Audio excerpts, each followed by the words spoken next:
Վարդանյան, դուք անընդհատ գալիս եք, ներկա եք լինում, հետևում եք կողքից, այսօր էլ նիստը հետաձգվեց, ինչ կարծիք ունեք, ինչու է անընդհատ հետաձգվում, ինչու է այդպես էլ վերջաբանը չի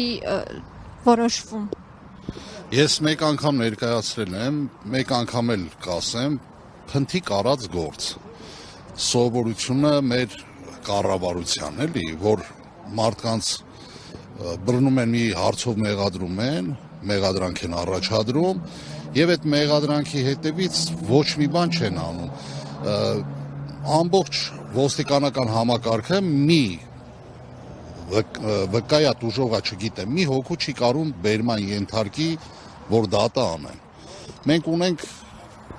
երևի ամեն մի քաղաքացուն 3 ոստիկան է հասնում, չեն կարում կազմակերպեն։ Երկրորդը, որ նայում ես իրանց